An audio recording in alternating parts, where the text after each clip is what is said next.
Welcome in, world. Welcome in. And we are live once again for your favorite show, Views from the Stands. I am your host, of course, Stevie B, Steve Brennan. And of course, I got my two partners with me. I got George Mike, the GM, and I got BC with me. Boys, we are feeling good as hell on a Thursday night. BC, how you doing? George, how you doing, my man? Oh, I am tired, but I am ready to get this show on the road. It is going to be a great time talking and debating sports with my boys.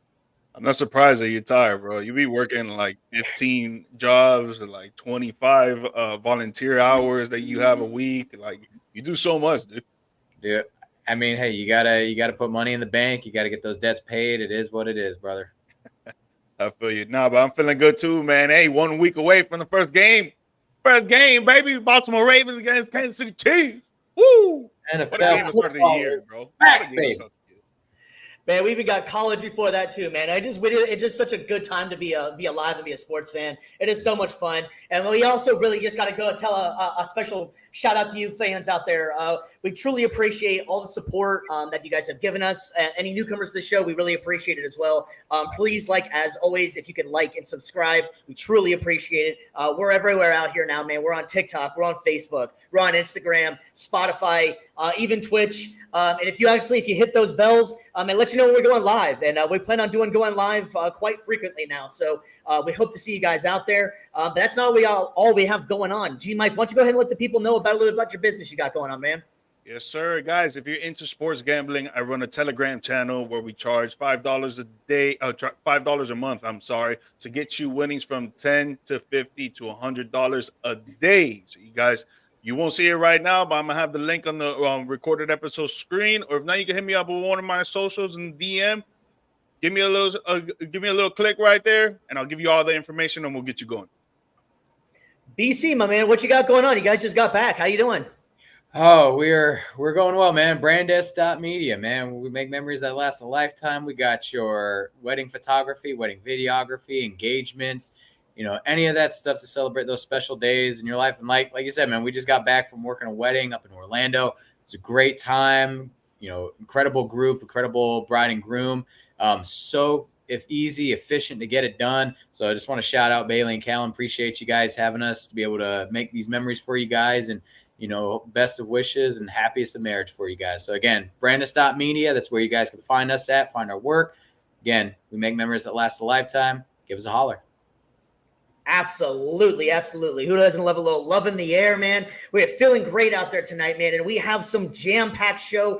So much going on. We got some surprise roster cuts.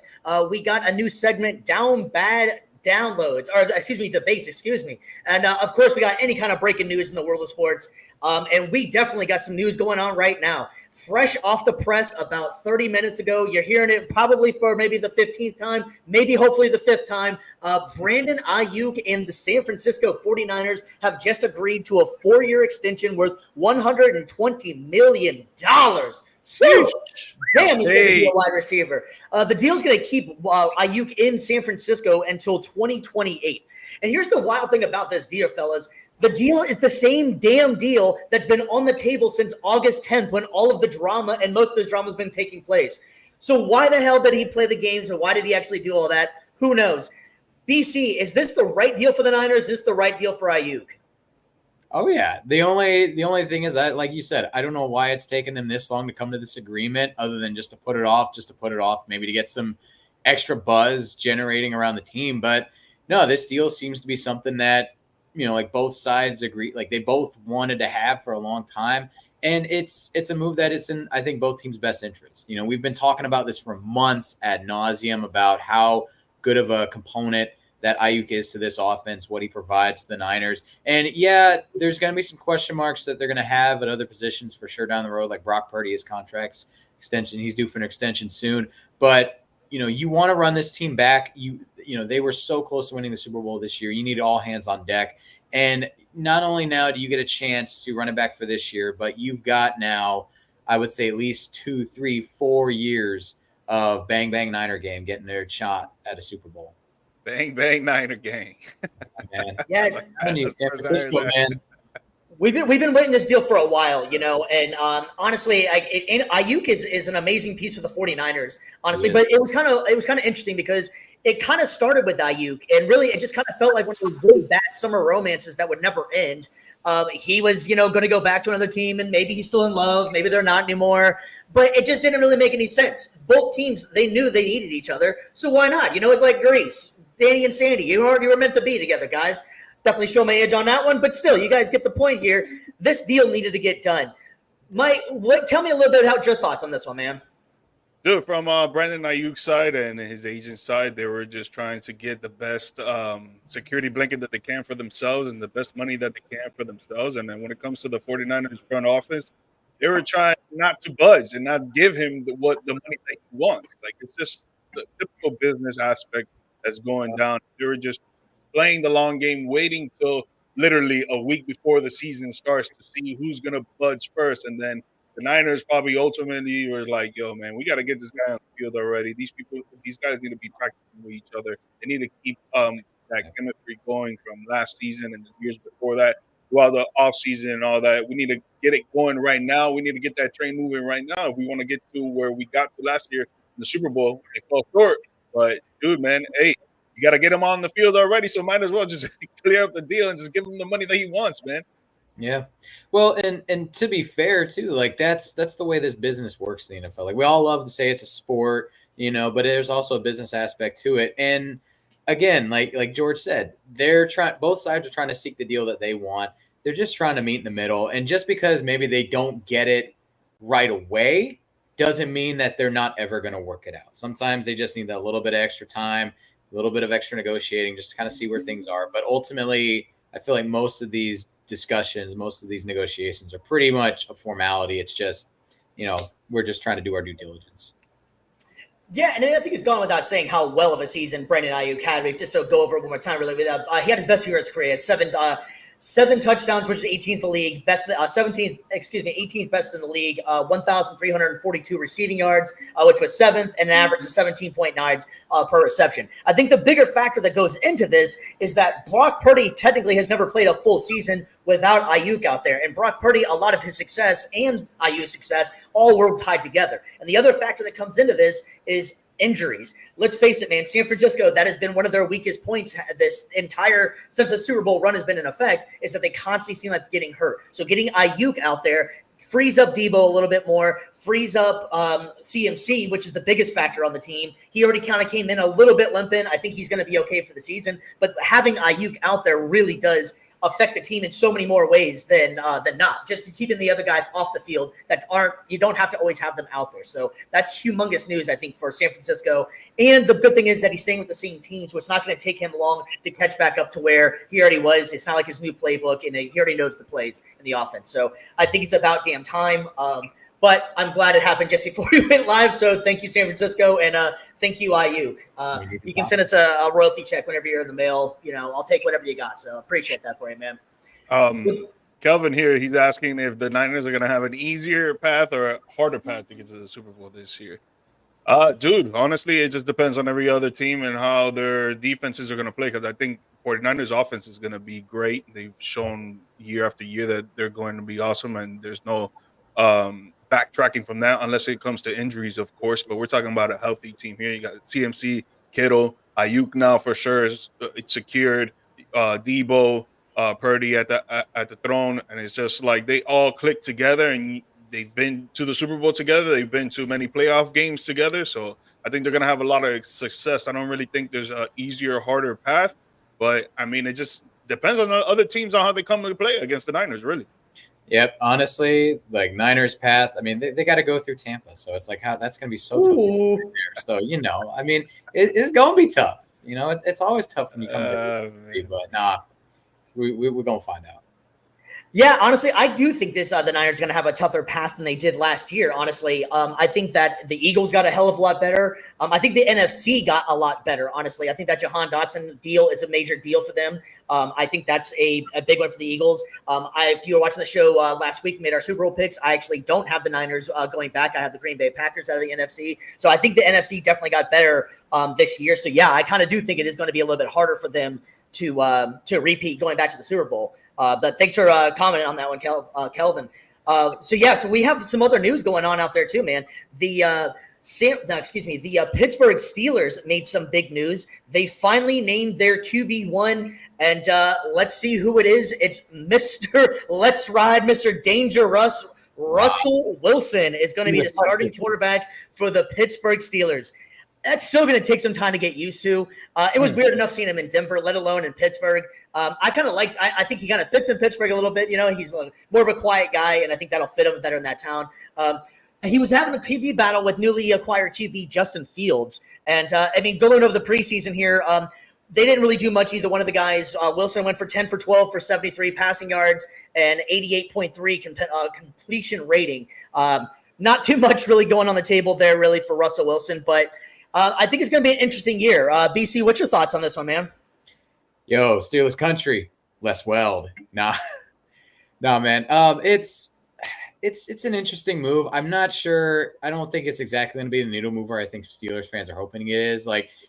Russell Wilson was once a great quarterback, but we've seen him fall off a cliff tremendously over the past couple of years. So, he was going up against Justin Fields. I know we talked a little bit before the show. I think a lot of the players were kind of, they had mixed reactions on it just because, Justin Fields, for all the crap I think a lot of the media gives him, he's a guy that goes out there, he works hard at his craft, and he really is a high effort dude, and he tries to play his game the best he can. Not to say that Wilson doesn't put out the effort, but it just seems that these last few years, he's kind of come across very, I guess you could say, removed, maybe slightly disingenuous, very corny, kind of separates himself a little bit from the team. Very corny. It's been corny. It's been damn corny. 100%. I'm a corny ass dude at times. I can call somebody corny. I'm a corny ass dude sometimes, but that dude's corny.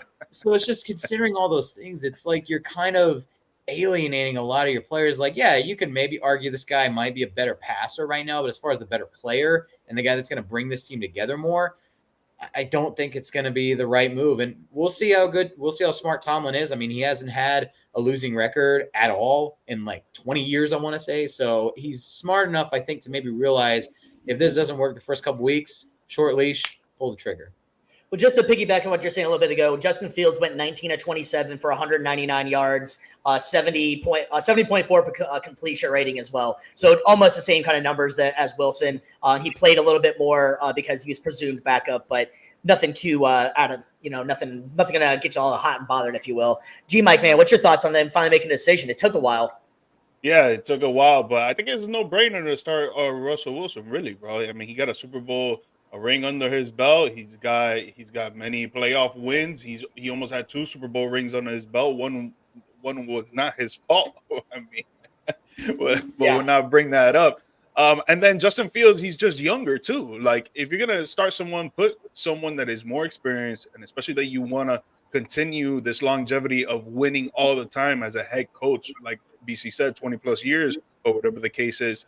You put in the guy that has more game experience, playoff experience, Super Bowl experience than the guy that has barely gotten, correct me, so has never gone above 500 wins in a season. So it's I think it was a no-brainer. I think you do start Russell Wilson over Justin Fields. Now, if Russell Wilson starts playing horrible throughout the season, now you could bring in the young kid, and hopefully he got some confidence, and he's like, yo, you know what? I'm going to turn this thing around.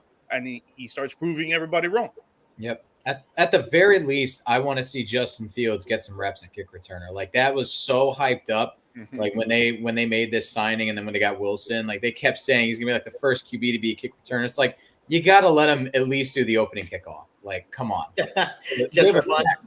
I mean, it's on Madden, so it's if it's in Madden, it's got to be in the NFL. So. And if it's on Madden, it's got to be true. I think it's honestly par for the course that Wilson is going to get the start. He's the proven vet here. And it seemed that as bad as it seemed like it was for Russ last year, he still finished with 3,070 yards, which was 19th in the league. And he actually had 26 TDs, which was actually 9th in the league.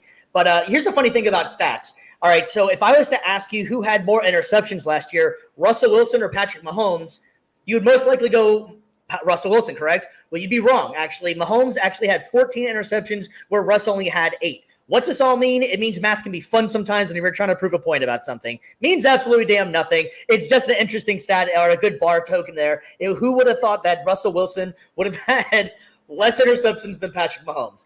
Yeah. But I don't know. I think what they're going to I think what they're going to end up doing is running some RPOs with Justin Fields. They'd be silly not to utilize his legs. He's obviously a lot more mobile than Russ was. As much as Russ has been athletic, he's never been the most mobile guy. But I definitely think that they should be running some plays designed for Fields. Let him do what he actually does. He actually has a pretty good arm, just may not been the most accurate, but he does have a cannon for an arm. To throw it at, George Pickens out there. You got some guys that can actually catch. Their wide receiver core is a little shaky, but George Pickens is definitely good. And you got Pat Freiermuth, who is a reliable target as well. So I think it's going to be an interesting, at least play what they're going to do with those two out there. Because I don't think that it's set in stone that Russ is going to finish the season as number one. Yeah, I don't think so either. And I will say he's going to have a chance. He's going to have a chance to prove himself for sure. Yeah, and at least that's the one thing you can't say. Like at the end of this year, if he gets benched, nobody can say that he wasn't given a shot. This is literally like his opportunity, his chance to lose, and if he loses it, well, that's on him.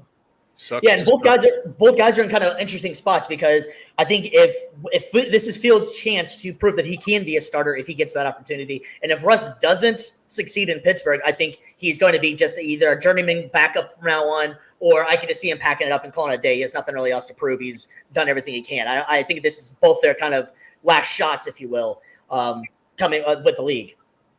Yeah.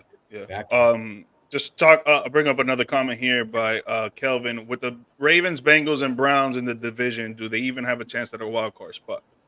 I mean, with that defense, they always have a chance, and especially playing in that division that they've been playing with these guys, the Ravens, Bengals, and Browns for years and years and years. They know how they play, so it's always hard-fought games when you watch those games between those two teams or those four teams, whatever the case is. And the Steelers, they're always going to bring it, especially when they're at home. They're a great home team. That defense is never going to shy away, no matter who's under the coaching realm over there, no matter who's the GM over there. So I really think that they do have a chance. Now, do I think that they're going to be in wild card? Are they going to get that spot? No, I don't think that the Steelers are going to get that spot at all. I think they're going to remain last place, and they're going to be out of the playoffs, I think, the first time in a while in Mike Tomlin's career, if I'm not mistaken. Yeah, they've always found ways to have a non-losing record. So, as far as like chances of making the wild card, they'll always like be in the shot just because there's 7 wild card teams now, and 9 wins is usually good enough to get that wild card spot. But again, as far as like the last few years, even I will say, other than maybe Kenny Pickett, like when he was starting at quarterback, I think this is probably the closest on paper that I feel like they are in terms of finally snapping that streak. But again, a lot can happen. That division is uber competitive. Lots of injuries happen, lots of turmoil. So you never really know when it comes to the AFC North. It is so unpredictable. Yeah, I was the only crazy one that said that they had a chance, and I got laughed off the stage to win. Now, I think it's going to happen. No, but I'd like just because they are so competitive in that division, and they just play such smash mouth football. There's lots of injuries in there. Truth be told, I picked Cincy. That was one of the few divisions where we actually had somebody different in there for winning the division. So that's gonna be fun going on there. With the NFC North, man. I can't wait. We just can't wait for football in general, man. It's going to be a lot of fun. But that wasn't the only news we got going on out there, man. There was some big news coming out of Cowboys camp as the Dallas Cowboys made some big news signing Dalvin Cook to the running back to a practice squad contract, and he's going to hopefully make some noise, I guess. But that's the only thing that really happened this week with the Cowboys, right, G-Mike? No. Oh, there was something else that happened? Yes, we signed our number 1 receiver, CeeDee Lamb, finally, after all this commotion, just like the same thing with Brandon Ayuk and the Niners. All this commotion, and he signed for 4 years, $136 million with $100 million guaranteed. Sheesh. And I think he got a signing bonus of $36 million as well. So I think that signing bonus, boy, I need that. Hey, but with Dalvin Cook, I like the signing of Dalvin Cook. I actually called this back in like June, I think it was, or the end of May, because I feel like we need more competition in the running back room. I feel like there needs to be more head-on competition because, dude, we got Zeke back there, and Zeke look like an old man. I'm sorry, but he looked like an old man out there. Hopefully, he proves me wrong and other Cowboys fans wrong. But bringing in Dalvin Cook, hopefully, he could go back to his 2019 peak COVID days as well. Rushing for more than 1,000 yards, getting like 10 touchdowns a season. That would be awesome for us. But for right now, I mean, the only thing that we can expect is that there's going to be a lot of turmoil in that running back room for 4 guys who's going to be fighting for that number 1 spot. Yeah. I mean, I think that honestly, too, like getting obviously Lamb, that was the biggest move you guys need to make. And if you guys weren't able to, if Jones somehow fumbled the bag with that, I would have said, all right, it's time to like 25th Amendment him, like get him out. Like dude needs to like drop ownership immediately. Like he's gone senile. But that aside, great move for you guys bringing in or re-signing obviously your franchise wide receiver. But getting Dalvin Cook, I think is going to be an underrated move, like you said, George. Like obviously having a prime Zeke and a prime Dalvin would be the scariest backfield in the NFL by far.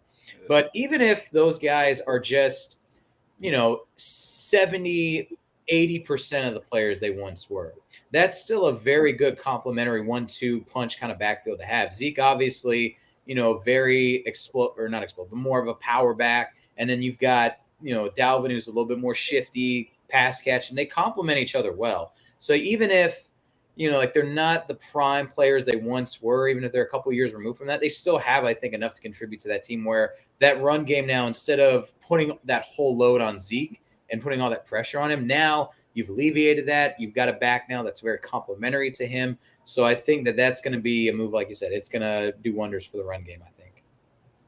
Yeah, it was kind of wild too because I honestly didn't really believe that either one of these guys were ever going to leave the team. I didn't think that Brandon Ayuk or CD were ever going to leave. They're too important to their teams and what they do. Out of the two, we've already had that debate before. I would have thought that they probably were. If I knew CD wasn't leaving the building, let's just put it that way. I thought maybe Ayuk possibly could have, but I really did think that either one was going to leave.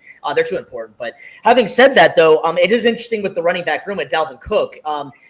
The good thing I want to see the Cowboys actually do is if they actually do promote him to the regular roster, which I think they will, is run when they get close to the yard line, run some power because you got Zeke that can still give you 2 to 3 power yards, and Dalvin Cook can still catch the ball in the backfield and give you power yardage as well. He's definitely not what he used to be, but considering that he hardly ever played at all last year, he might have played maybe X amount of maybe a handful of snaps. So he's a fresh old man, if you will. I mean, he's not in his prime, but he still had almost a season of rest, and he still is in NFL shape. So I think that that's a good move for them to sign him. Rico Dowdle is the other guy that you guys are getting hoping about out there, and who's really excited about Rico Dowdle coming in there. So I mean, it is a fun name to say. I mean, if you're bored one time, just Rico Dowdle. Yeah, no, and Dalvin Cook is only 29 years old. I mean, I know when it comes to a running back standpoint, that is a little on the older side, but 29, he can still do work. I would say you maybe have 2-3 more years of him, being a workhorse. But he has to prove it, obviously, because in the New York Jets, he wasn't really proving it. But then again, their offensive line was horrendous. Their Aaron Rodgers was not there. It was just a whole complete mess for that offense. So it'll be different with this offense when there's more chemistry there, I would say, for sure, between the whole team. And our offensive line is really damn good. I mean, I know we lost 2 O-linemen, but I think with our replacements, it maybe doesn't get to the point of being as great as they were, but I think they're still going to be on the positive side for sure. Yeah, and that's all you can look for right now at this point in the season or at this point in the offseason. So. I agree, and I think it's a good signing on both of them. So we also have going from guys that were just signing to guys that are unfortunately not signing. They're actually getting cut, and so we're at that point in time where rosters are starting to slim down. And so we figured we'd go over some of these guys that make you say, "Huh, that guy got cut, huh?" So Brandon, I'm going to go with you first, man. Give me some players or teams that you were surprised that made some roster cuts, man, to slim it down.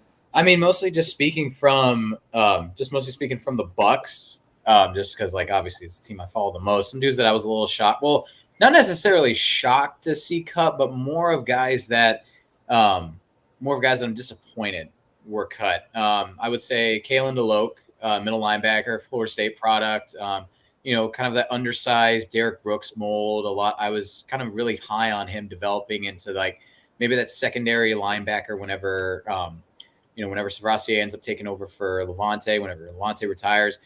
Judge Culpepper, defensive lineman, also son of Bucks legend Brad Culpepper, another guy that, he's, keeping in the family. I thought maybe for sure that like he would get a roster spot. And then, well, it's not as interesting, but to me it is interesting just because the ins and outs of the game. But long snapper Zach Triner, he was basically our guy since 2019, was long snapping during the Super Bowl. I'm telling you, man, he's been a career guy with the Bucks. He was cut. We got Evan Deckers from Duke. He's kind of a new guy. So that was a bit of an interesting one. But yeah, those are about, I would say, 3 guys. I would say one interesting one that made the Bucks roster, wide receiver number 5, Cam Johnson. He was somebody that I saw them utilize a lot in the preseason towards the end. He was banged up mostly during training camp, but they utilized him a lot during the last game of the preseason. So he didn't wow me or impress me, but he was somebody that I found interesting. They were given a lot of reps to. So that's kind of my 3 surprises that didn't make it, and then my 1 surprise that I kind of did. Yeah, G Mike, man, what about you, man? Well, there's definitely some wild moves out there, man. What do you think? I'm on the same boat as Brandon, that I wasn't really surprised on any moves because, like the dudes that get cut is just they're not performing as well over last year until this year. So, like the 2 that I want to speak on are Kadarius Toney. Last year, he was dropping balls like crazy. This guy couldn't catch the ball. Spots. Yeah, dude. And I think they lost like 1 or 2 games because he couldn't catch one of the touchdowns, if I'm not mistaken. And then, even then, you bring in 2 great receivers, Hollywood Brown from the Arizona Cardinals, that he was doing work with the Baltimore Ravens and Lamar Jackson, and he was doing some kind of work with Kyle Murray, but obviously he went down, so he couldn't do as much. And then they bring in Xavier Worthy, that he's a speedy receiver. He's going to get downfield. They're going to be able to throw the long ball again, which they haven't been able to do since Tyreek Hill left. Yeah.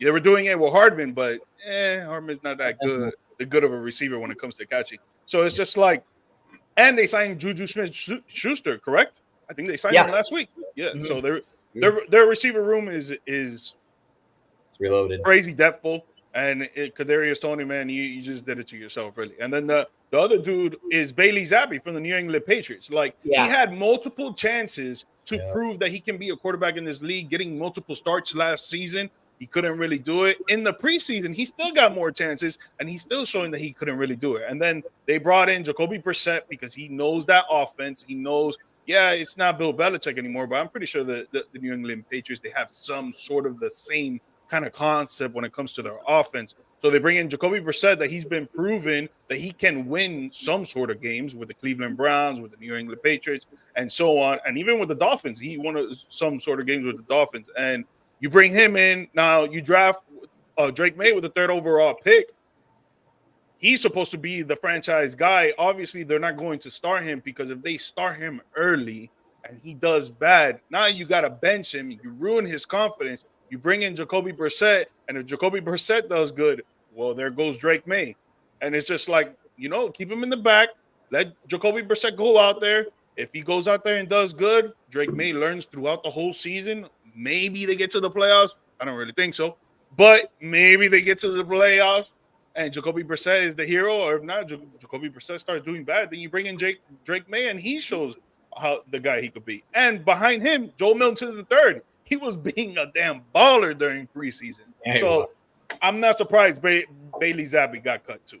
So yeah, if I had to go with anybody, I'm going to go with my Indianapolis Colts here. And just being a homer and because the GM always wears a hat with a goofy brim, the guy cut all 3 5th, 6th, and 7th round picks he just made 2 months ago. So like, why the hell did you pick up these guys to start with and waste the damn picks? The media was so pissed about it that they asked him about it, and he got all fired up and was like, if I get fired for it, I get fired for it. I truly believe in what we're doing.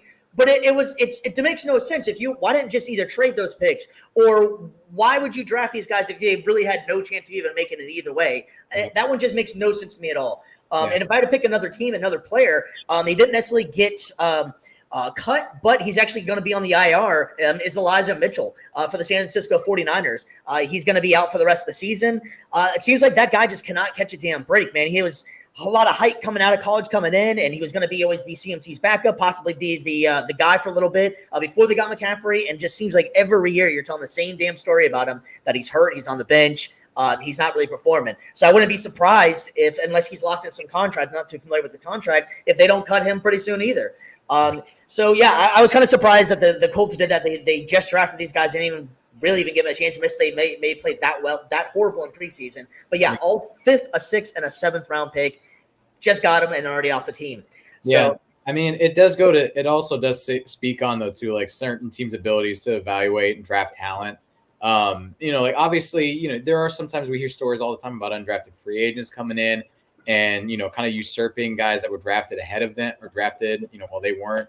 Also, too, maybe some veterans or some younger guys that are coming in on the last chance. Like there's so many different factors that come into a training camp, and it really does like make a difference. Some people see like these people with draft status and they got a chip on their shoulder. They're like, all right, I'm going to go prove that I belong on this team, whether I was drafted or not. So. It sucks with Elijah Mitchell, man. I mean, that guy is super injury prone, man. I feel bad for him, man. And he could have been a stud, bro. He could have been a stud 100%. in this league, dude. And I just feel bad for him. This is his 3rd major injury in 4 years, 5 years?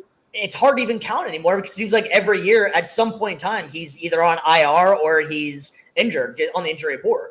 So when you get to this point and you're talking to yourself, you're waking up every day, and you're going to sleep every night with the same thoughts in your mind. And do you tell yourself, I'm going to just keep going no matter what? Or at this point, 3 major injuries, do you just rack it up?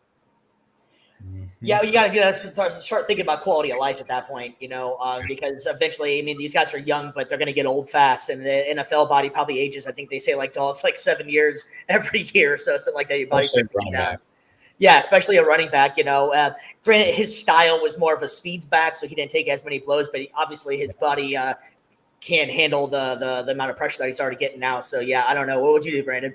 I mean, but the counter, I was going to say the counter to that though too, for having to rely on your speed is that you keep getting these injuries and they keep slowing you down. At some point, your major calling card is just going to be done. So you have nothing left to really lean on. So, and like you guys said, that competitor in you, makes it so difficult to want to quit, makes it so difficult to want to step away. Cause nobody for as much as, any former athlete, we can say, oh yeah, I know when to step away. It's really difficult to say, okay, I'm done. This is my time. Cause you want to keep competing. You want to keep playing. You want to keep fighting until the very end. And it's just, it's a hard thing to say, but eventually you got to look yourself in the mirror and be like, all right, it's my time. But look at Alex Smith, man. He's a broadcaster now and he's still living life and all that. But you see how messed up his leg is. Do you really think he's out there playing full throttle with his kids, throwing the ball around and all this stuff? Imagine, like Steve said, you got to think about the quality of life at that point. It's just you're not going to be able to do all these extracurricular activities because look how messed up your leg is. Dude, that shit is bad, bro. Yep. Yeah. Bad. Honestly, that's when you see players that are able to retire on their own terms. I think for me, that's the biggest thing. Like when Ali Marpet, former Bucs offensive lineman, retired 2-3 years ago after Brady had retired the first time. Big bait switch there. But I got a long vacation. That's what that was. Exactly. But I respected it so much because he was 28 years old. And I thought for me, he was my favorite lineman because, he was just got named to the Pro Bowl, won a Super Bowl. You think, oh, he's 28. He's got his prime ahead of him. He's ready. He's like, no, I did everything I've wanted to do. There's nothing else really I think I need to prove. I've already proved myself as a champion. I've proven myself that I'm an elite player at my position. There's nothing else for me to do. I've made my money. I'm going to retire. I'm going to have my health with me. I've had a few nagging injuries here or there. Thank God that's all it's been. And it's nothing worse than that. And, I hated to see him go, but I also respect the move and be like, yeah, now, you're retired. You're doing what, other stuff you want to do. And you're going to have a great quality of life ahead of you. Like you said, he's going to be able to play with his kids with no limbs. He's going to be able to, go do things and not have to worry about his health long-term because of concussions or because of, debilitating injuries. So, and I respect those players a lot that do what they do and they're able to make it out on their own terms. Hey, you know what? Speaking of Tom Brady, I just totally off topic here, I guess, but did you guys see that video that just got posted like online? Brady just maxed out for the first time in like 18 years. Oh my! Did you guys see this? Yeah. What was it like? 425 he put up, man. Holy The old shit. man, 425 at 47, man. Whatever Tom Brady's eating those avocado ice cream bars or whatever the hell him and Guerrero had going on, whatever. I don't know, man, but they must be doing something right because 425 is no lightweight even at for any age, honestly. So that guy's an alien, bro. That guy's an alien. I gotta check. He really is, yeah, man. I mean, his forehead kind of looks like it, anyways, man. I can't talk shit about it. I guess Peyton Manning is the biggest alien forehead. And that's how much did you say it was? I want to say it was 425. 425. It was 3 plays. Yeah, I think I saw 3 plays. Too. I'm checking Bleacher Report. It said his personal best was 245. It was 240. Yeah, and then he just put it 47. Has put up 475, I believe it was, or 425, one of the two. My gosh! Oh yeah, there you go. We got the 3 plates. It's like 245s and then like a 10 on each side. 47 years old. That's impressive. Yeah, man. I've seen. I mean, obviously, like there's any age. That's impressive. Yeah. I mean, I know that there's bodybuilders out there that are like yoked on steroids, putting up more weight than that. But like to be natural and to be 47 years old and to have that kind of leanness and stuff and putting up. Wait. Do we think Tom Brady is natural? I think so. Do we think Tom Brady is natural? I think that dude is totally natural, man. Everything about that guy's natural. Yo, y'all in the comments, let me know, man. Hey, we have some technical difficulties that we cannot see. We can't see the Instagram comments, so we can't. I'll just read them out. Brady coming for us, man. Like that dude's a psycho, man. We're screwed if he comes for us. I don't give a damn. I'm still gonna say I don't think that he's natural. Oh my gosh! No, like damn sure wasn't taking steroids because he's not a big dude. Yeah, I mean, if you saw the combine video, the combine video was horrible. Yeah, I don't know. I mean, I will say though, all that stuff aside, like again, keeping your health and wellness like well into your 40s is such an important thing. So hats off to him for not being afraid to still get out there and still do your thing. And he was one too. Like I know. Those last couple years were a little tumultuous, especially with the divorce, but he was still able to stay relatively healthy, and he retired on his own terms. So, man, how good is he? Damn Tom Brady, man. He just signed that big ass contract with Fox Sports. Never been in the booth ever in a day in his life. Signed one of the largest contracts in history. Just put up his personal best and weights, and then also he got divorced too. This guy has like the best life in the world. No responsibilities. Good Lord, Brady. Like, this guy's just living life, man. Just out there putting up weight, making money, hanging out with cool people. I hate Tom Brady, man. my boy George on IG, he says he's coming out of retirement. If he comes out of retirement, I think he goes to the Raiders, 100%. The Raiders, 100%. Yeah, that's Monty Adams been kind of pressed for it, but honestly, all you guys can attest to this as well is on the podcast. You're able to get a little bit more loose-lipped and stuff, but Brady, and especially Brandon, you're a Bucs fan, so you know a little bit more about this kind of stuff. Brady swears a lot, and he gets very into it. So I really don't know how he's going to handle the booth situations because they're going to try and put him in that, be like how Tony Romo, when he first started, he was able to, predict the play, and he's so excited. Brady's dropping an F-bomb. I guarantee it. What do you think? Oh no, he for sure is. And when I my first year with the Bucs was Brady's last. So, and that was probably the most frustrated I have ever seen Brady in a Bucs uniform. And my camera specifically, like I was across the sideline, so I could like zoom in and just see the frustration any single time there was an interception. And like obviously like that dude has no regard for iPads at all. Like every single time it's just Surface tablets, man. Dude, I honestly don't think that he will drop an F-bomb. I think he's too well coached in that regards of public speaking and stuff that his professionalism is going to take over. He's not going to drop. He's got to at least the networks have to at least let him smash some iPads every now and then. Like let him do that. I mean, at least that is somewhat like that. That's PG enough to work. So, and it's at least a little bit on character for Brady. Yeah, so. but why is he gonna get upset? He's not playing in the games. He's not going for any of those things unless he put a wager on that no one knows about. And I mean, if he's calling a Pittsburgh Steelers game, man, he's gonna be having a lot of quarterback play to be throwing that tablet at him. So okay. So he could be frustrated at the quarterback play. Okay, I can see that. I can see that. He's like, he expects a lot from signal callers in the league. So he's not gonna let him get away with it. So I just think they're going to put him in. They're going to try and get him back in that quarterback mindset. Oh, explain the play, what's going on here. Or, Brady was never afraid to let somebody know when he ran the wrong route or whatever it was. So I think that's going to be where he's going to possibly drop some swear words in there or something like that. But I totally agree with you, though, that he is very professional, and I think he'll be able to do it. But it's just amazing that they gave him that big of a contract, and the guy has never, ever called stuff in the booth. So I that was pretty interesting to see. But hey, you run a Telegram channel. Is there any kind of over/under on F-bombs to Brady on the season? Dude, if there was, how many tablet smashes do we have? What's the over/under, man? 2.5. 2.5. Not bad. I like it. All right, gentlemen, we're going to jump into our new segment we got going on here, man. And this one is our Down Bad segment over here of Down Bad Debates. And so we all – what's that? Oh, no, I was like, yeah. Oh, sorry. No, honestly, I thought I said it wrong because I was telling George, I'm like, I'm so uncool to even make this even sound right, so I'm going to try my best to even explain what the hell this means. Yeah. For those of I'll explain it. Yeah, thank you. Take this over because I am way not cool enough to do this. Yeah. Down Bad Debates comes from the fact that people be putting all these debates on Twitter, IG, or all these social media platforms of either keep, cut, trade, or start, bench, cut, and all this stuff. So it's just like when people need to come up with a topic to talk about, that's why it's called Down Bad Debates. Yeah. And we, my friends, are no better because we are about to have one of those debates right now. But this debate, actually, I feel like it's going to be a whole lot of fun.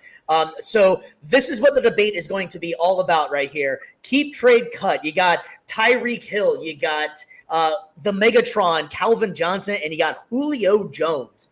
Did Julio have a nickname? I feel like I should probably know that now, but I didn't think Julio had a nickname, did he? I don't know. No, but Julio was not necessarily his first name, so that's should we spoil that one live on the air? I mean, most people already know it. I didn't know that either. They gave him that name when he went to University of Alabama.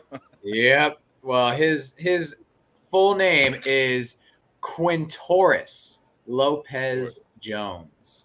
So Quintorris. Man, I would have used that name instead of Julio. Yep. Honestly. Damn it! I didn't think I was going to learn anything today. I'm with you in the show, and I don't even know this. More you know, reading Rainbow right here. All right, boys. Well, this one is going to be a really fun debate here, man. And because they are each one of these guys offer so much. And just remembering back on some of the stuff these guys did, obviously the idea is supposed to be in their primes. But you have to just going back on Calvin Johnson. Golly, he was just exciting to watch, man. And, prime Julio, I feel like kind of gets forgotten about because of towards the end of his career, he just kept on getting hurt. Granted, he was hurt a lot in his other career as well, but just all three of these guys, and they each bring a different element. G-Mike, man, you got any fond memories of these guys? Yeah, dude. I mean, right now, Tyreek Hill. Tyreek Hill showing everybody why he's the best player in the NFL, why he's number one ranked in the NFL. And then Calvin Johnson, man, he was always a beast, holding the records of yards, dude. And he was playing in a team that was barely even getting wins with a great quarterback, but everybody else around them, it was like they didn't know how to play football. And Julio Jones, he had a great surrounding system around him too. He had a Matt Ryan throwing him the ball, which was great for him. But there was a lot of things Julio Jones didn't do, just like getting a lot of touchdowns. So there's a lot of aspects there. Elvin out there saying Julio no touchdowns equals cut, my man. You got to go. Yep. BC, man, you're a Bucks guy, man. How hard was it to watch Julio all the time?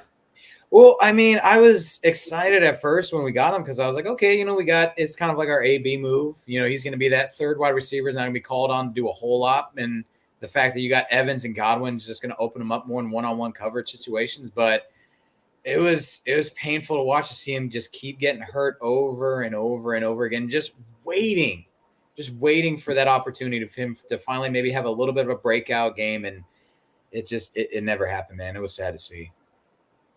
Yeah. So, and like, because he was in your guys' division though as well. Honestly, I almost forgot he even played for the Bucks at one point in time. I mean, that was hard probably watching him all the time. Yeah, I'm just speaking on my experience, like with him on my team. But yeah, I'd rather not talk about when all those countries on the other side of the ball just absolutely torching us, making our defenders just look like absolute children out there. So I'd rather not relive that portion of Bucks history. Let's stick to the here and now where we don't suck as much. Yeah, no, I feel you on that, man. I feel you on that, man. That was kind of like during the Hall of Fame, whenever I saw Andre Johnson go in. I love the guy to death. I think he was obviously he's a Hall of Famer, but it was so hard because he was so damn good. You know, as a Colts fan, it was like, damn, man, you know. All right, Mr. G, Mike, man, I'm gonna have you go first with this one, man. Walk the plank, my man. Who you keep, trade, or cut? I'm keeping Calvin Johnson, big body. You could throw the ball up to. He's going to try and get you touchdowns each and every play. He is fast for his size as well. And sticky glue hands. He ain't dropping nothing. So I'm keeping Calvin Johnson. I'm trading Tyreek Hill for his speed, agility, and his hands. I'll get the most value out of him. Get some draft picks in return. Maybe another solid receiver, and maybe some compensation money, you know. And then I'm cutting Julio, man, because he is a great receiver and he's a big body too, and he jumps hella high. But he's only, to me, and I've had him on multiple fantasy leagues throughout the years. To me, he was only getting a lot of yards, but he wasn't getting no touchdowns. And in this game, and in every game, it's all about the points. That's how you win. Yeah, it brings up Calvin's point right there too. Julio, no touchdown. You got to go, my man. Yep. BC, but buddy, what's that's a big decision, Chairman. What you got? I mean, my cut isn't going to change at all. It is Julio. Out of those options, he kind of gives me the least to work with, whether it's somebody that I can have on my roster or it's somebody that I'm going to be able to trade for. And again, that's no knock on him as a player. It's just the two guys. He was great. Yeah, the two guys that are ahead of him though are just that good. However, I'm going to disagree a little bit with George on who I'm going to keep. I'm going to go with Tyreek as my start, just because not only does he gives me speed, he gives me a great vertical threat, which is something you can't have enough of in this league. But also on top of that, early Tyreek gave you the ability to do the return. So that also gives you another facet of the game. You're not just focusing on him as a wide receiver, which is what you have with Calvin Johnson, but he also gives you that added bonus of a guy you can put back there on kick return, punt return. And especially now with the new rules with the NFL, having that quick, speedy, shifty player, I think that would favor him so much more. And so just by the slimmest of margins, I'm going to keep Tyreek and I'm going to trade Megatron. All due respect to the big fella, though. I love me some big-bodied wide receivers. Yeah, I like your points there too. Actually, you know, I was definitely on the side of George about keeping Megatron. Hands down, I think out of the three, he is the best wide receiver out of the three. Yeah. I like his game, everything about Calvin Johnson. But what I'm going to do here, and I'm going to do it just for Calvin Johnson because I respect him so much, I'm going to trade Calvin Johnson because that guy deserved to get the hell out of Detroit so that it actually can maybe get on a winning team. And you can't say he's a bad quarterback, though, because Matthew Stafford is a damn good quarterback and was slinging the ball around. But that team just had no chance. And that guy, it would have been great to see him playing for a Super Bowl, even just a damn playoff game. You know, I mean, I can't remember if he even made a playoff game. It would have been great to see him. So just to be nice and have just a little fun here, I'm going to trade Calvin Johnson. I'm going to keep Tyreek Hill because I think Tyreek Hill fits the new NFL. What we got going on now, and that goes back to the debate of like what area you're playing in and all that good stuff. But I'm going to keep Tyreek Hill because I feel like Tyreek Hill is generational and just the speed that he has and his agility. So I'm going to keep him, and like we keep on saying for sure. I didn't think anybody was going to agree to cut Julio Jones, and I feel like we're kind of like dogging Julio, but it's just the way the game goes. But Julio was pretty damn good though too, man. He had a lot of clutch moments, man. That Super Bowl, 100%. Some of the catches that he made. Yeah. Julio, I'm not sure if we're keeping with these same guys. Is Julio a Hall of Famer? Yeah. Oh yeah, I believe. Yeah, I mean, Hall of Famer. Okay. Yeah, I wouldn't say he's a first ballot Hall of Famer, but I would say at least like dude is one of the best generational talents of the 2010s, 2020s by far. There's not a lot of wide receivers from this past generation I'd put above him. Like you got Calvin Johnson, and that's kind of, at least that I can name off the top of my head. Like I know there's obviously Mike Evans. He's going to hold a special place. He's consistent, but Prime Julio was on another level. So if I had to pick the best players of the best wide receivers this past generation, it's guys like Julio, Tyreek, Calvin, and Mike Evans. That's pretty much it. I mean, for sure, with big body receivers, I mean, I only think about Calvin Johnson, Julio Jones, Mike Evans, and Mike Evans is not like, even when it comes to mass, like muscle, he's not even that big compared to Calvin Johnson and Julio. But still, like as big body guys, I think those are like the top three you can actually like really think about. I mean, if you guys have any other guys on your mind in the comments, make it be known so we could remember. Yep. Yeah, Nick Baggs checking in. What up, buddy? Thanks for checking in, Nick. So I agree as well, though. I think Julio definitely will be a Hall of Famer. I kind of think he might maybe take him second year on there as well. But if you're talking about big body wide receivers who should have had that kind of career, remember Kelvin Benjamin? Remember how big and like he was supposed to be like the next Megatron and all that stuff? He had one good year. He got out of shape and isn't even in the league, man. That guy had so much promise going, but. Yeah, I think that's pretty fun. So let's go ahead and do a recap here. I'll start off real quick. So out of the three for the keep trade cut, I am going to trade Calvin Johnson so he can actually get on a team that has a chance of winning. I am going to keep Tyreek Hill, and I am going to cut Julio Jones. Mr. BC, you're up. I'm keeping Tyreek because he gives me not only a deep threat, vertical threat wide receiver that stretches the field, but he also gives me a dangerous kick and punt returner. I like the versatility. For the trade, like you said, Steve, I'm going to give Calvin Johnson a better life, a better opportunity elsewhere to go catch that ring that he so rightfully deserves. And for my cut, maybe a little bit of a jab for Falcons prime Julio, but all love and respect to number 11. So, all right, Mr. G, Mike, you're up. What you got? Yeah, I'm definitely keeping Calvin Johnson. I want that big body to jump up there and grab all the balls and try to get all the touchdowns that he can. I'm trading away Tyreek Hill because in today's day NFL, you could use his speed and I'll get some draft picks in return and maybe another solid receiver. And I'm cutting Julio because he is a big body guy and he could jump very high and he has sticky glue hands. But man, he was only getting a lot of yards, bro. I need some touchdowns. I need some points. Yeah, I don't blame you. And we're also all on a fantasy football brain here as well. So we're thinking of points as well, because it's our championship as well. So that's not the only debate that we found on the internet. And Nick Baggs out there, you're going to get excited for this one, man. So they were asked of 103 NFL players were asked who were the most overrated quarterbacks in the league. And number one was Josh Allen. Number two, Jalen Hurts. Number three, Tua. Tied for three is Justin Herbert, Trevor Lawrence, Deshaun Watson, Kyler Murray, and Brock Purdy.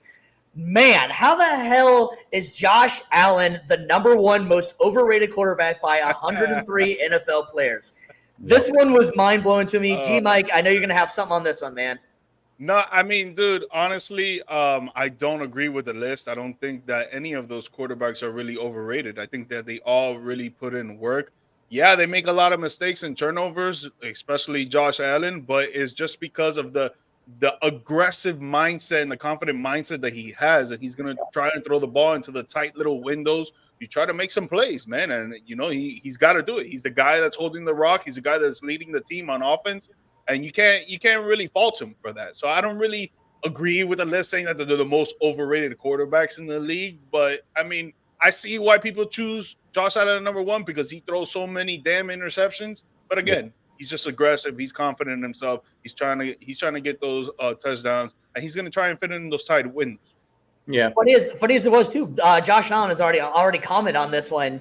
Laughing about it, like, man, I didn't realize I was the most overrated quarterback in the league. So props to Josh Allen for taking it like a champ and not making a big deal and like big stink about it.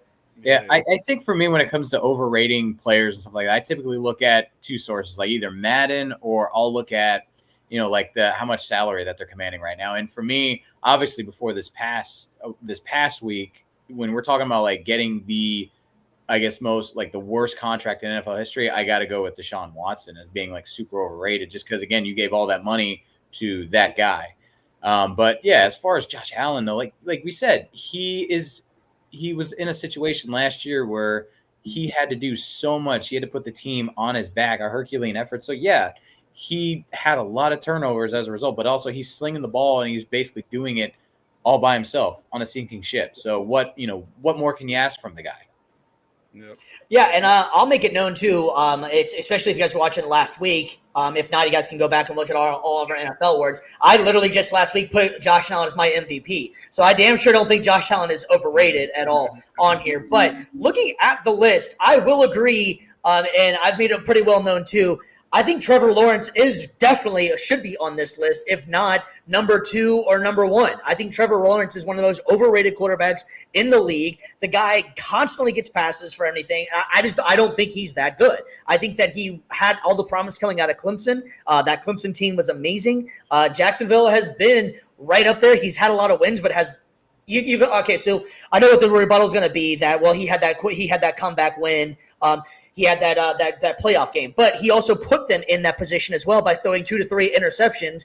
It was the defense that got them back in the game, and they had a hell of a kick to win the game. So let's not get it twisted that Trevor Lawrence was the savior of that game. Trevor Lawrence was the reason that they were pretty far behind in that game. So what about the season? What about the season, though? What about the season? Oh, the season? I mean, are we going back to whenever they lost 6 straight games after being close to the number 1 seed? Granted, he was hurt on that, but yeah, I mean, it's not exactly he was hurt. So the other rebuttal for Trevor Lawrence is that Urban Meyer hurt him so bad that he gets to claim that Urban Meyer ruined his career for the rest of his career. I guess when you start off in the those NFL, 14 games is going to ruin his career. When you start off in the NFL with a horrible mentor that's supposed to be leading your team, it's going to affect you 100%. It's going to affect you. Man, if I had a challenge flag, I need to throw this shit now, man. That is ridiculous. Yeah. I will say, I think if there's any quarterback that I would I gave my opinion based on salaries. Lawrence it would probably be like my number 2 in terms of overrated quarterbacks. But also, too, for just going off of Madden ratings, like I just got the ratings pulled up right now, like Kirk Cousins sitting at an 84, like just because he's on the Falcons, like, come on, no. He needs to be lower. Just because, in my opinion, come on, man, you can't hate on Kirk. He had a great season until he got injured. My problem, my issue is that dude has done nothing in the playoffs. When he puts up good regular season numbers, congratulations, good for you. 84. Baker Mayfield is sitting at a 79 in Madden right now after having the kind of he did. Hold up. This isn't a Kirk Cousins take. It's a Baker Mayfield. My thing is, this has been my biggest beef with Madden is that their ratings are all over the place. Jordan Love's sitting at an 81. How is Kirk Cousins ahead of him with the season that he had? He had great regular season numbers, and on top of that, took his team farther in the postseason than than Kirk Cousins has ever done. Like, come on. I agree with that one. I think at the way that 84 from Kirk Cousins, I don't know. I think this is right there. But Jordan Love should be like maybe 87. If you're gonna have Kirk Cousins be an 84, then yeah, I would say Baker needs to be at least like an 83 or 84, and then Jordan Love needs to be like an 87 or an 88. That's the thing that upsets me is that like. You got guys that are great regular season stat stuffers, but then when it comes to the postseason, they suck. And they should not be elevated above guys that elevate themselves when the lights are brighter. That's just my opinion. All right, so since they're both on this list here, who would you rather have? A quick game of who would you rather, I guess, in this one? Justin Herbert or Trevor Lawrence? Herbert. Herbert. Yeah, I think that one's pretty easy on there too. But I mean, that's the thing with Trevor Lawrence. It's kind of the take on it as well. Is that like out of all these guys on here, who would you put Trevor Lawrence over? Who would you rather have? I guess is the question in here. The only one I could maybe see is Deshaun Watson. Maybe Kyler. Maybe Kyler too. Yeah. I know that, and I'm not gonna lie. I'm gonna be an asshole here, bro. I'll put him over Brock Purdy. I think Brock Purdy needs to be number 1 on this list, man, because people want to give him all this praise and stuff. They want to say, "Oh, he should have been the MVP and everything." Bro, he's got a superstar running back behind him. He's got a star-studded tight end on his left or right side. He's got 2 superstar receivers that are catching the ball for him every single play. Bro, you put him on another team, this man is not shining. I don't care what y'all say. He's not shining. I don't think that's super outlandish. of a take. For some people it is. No. I mean, I like Brock Purdy though. I like Brock Purdy, and I mean, it's hard to say because you're completely right that Brock Purdy seems like he's a product of the Niners and not necessarily that he's outshining anybody. You can't forget the guy was the last pick, but I think that he has done very well for what he has been given, and he hasn't choked. He hasn't let the bright light shine. The lights shine too bright for him. So I could see your take in there, but I don't think Purdy has really like done that bad for what his actual circumstances were. And he's about to make a lot of money, and that's going to be really interesting. That if this was all just because CMC and Ayuk and Debo were that great, that's tough to see. I mean, but you having said that though, you did see what the Niners looked like whenever they didn't have Purdy playing in that playoff game. Yep. They did fall apart. They had another quarterback that wasn't even close. I'm not saying that Purdy is horrible. I just don't think that he should have been mentioned in the MVP conversations because of all the weapons that he had around him.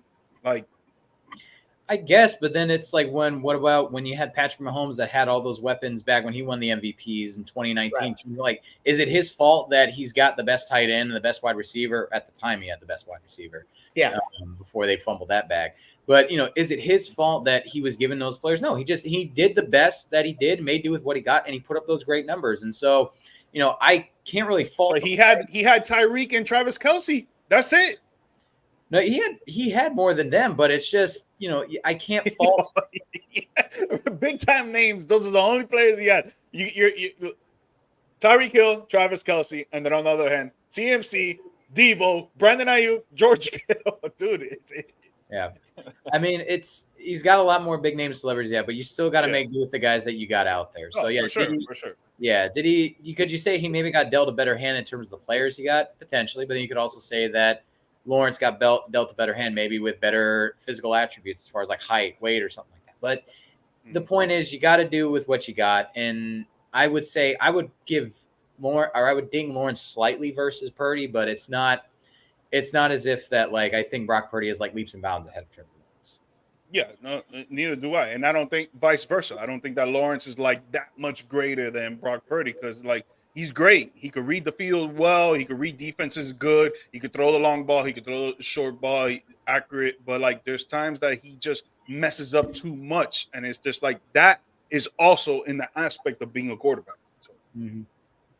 So I mean, all right, then I guess play that game then as well. Then would you rather have Lawrence or Purdy?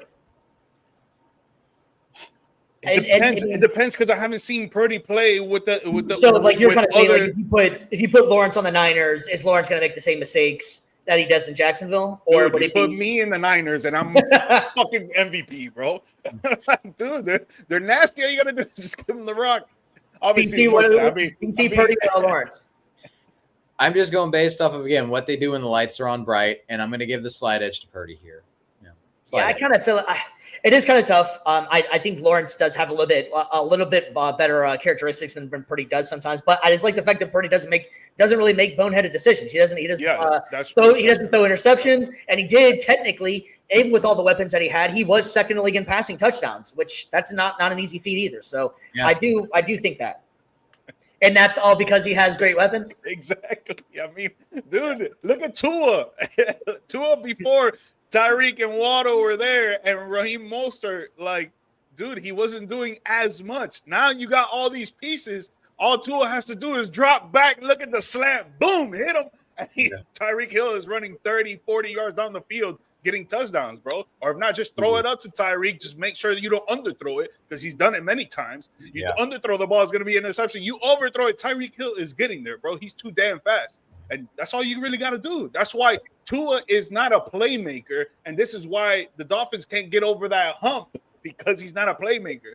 You brought up Patrick Mahomes earlier. Bro, Patrick Mahomes is a playmaker, bro. This guy will turn a horrible play, a shit play, into an excellent, star-studded phenomenon. And people are like, oh, my God, he's so great. It's because he can do that. Yeah.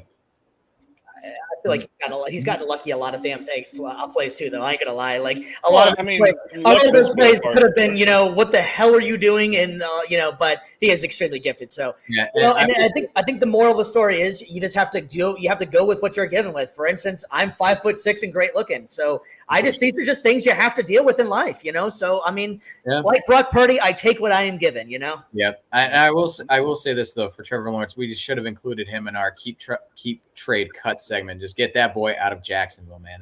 Duval got nothing for him. Yeah. With the money they just gave him, he'll be at the Waffle House plenty time soon. I want to see what he does healthy though. Like I want to see him with a healthy season under Doug Peterson and these other weapons that he has now, because now Evan Ingram is probably his number one go-to, and he was throwing to all the time. Well, they got Kirk and they got Brian Thomas. They just drafted as well, so they got some decent wide receivers. And they got Gabriel Davis. They brought in Gabriel Davis too. He's a good long ball. You throw the long ball to him. I don't think they have a true wide receiver one, but he does have additional pieces that now this year they can improve offensively. Now defense is a whole different side, but just talking about the offense, like he has more weapons now. So now is it going to be, if he's healthy, now we're going to see, are you a great quarterback in this league, or are you what Steve says and you're just not as good? Just all hype. Yeah. We'll see. All talent, no mentality. No poise. Yeah. Well, gents, I think that's going to go ahead and wrap it up for this one. And we'll be definitely adding more to this segment today. That was a lot of fun out there. And just a quick preview of what we got coming up. Me and Mr. G Mike up there, we have a big game coming up here Saturday. UF and MIA are playing. So we're going to make a friendly wager. I'm not sure how friendly we'll be after the game is done. But put in the comments what we should wager. And we will see you guys on Saturday for sure with a heavy college football packed show. I think that's going to go ahead and wrap it up for those boys. G Mike, you got anything you want to tell them before we leave? Yeah, episode 12, Saturday morning, 10 a.m., right before the college football games start. If you guys could tune in, that'd be awesome. Don't forget to like, subscribe, and follow and engage. That would help us out tremendously, and we would appreciate that. DC, what you got, bud? Oh, man, like George said, give us a follow. We got the big college football preview coming up. And look, we all know what the real main event in college football Saturday is going to be. It's not UF and UM.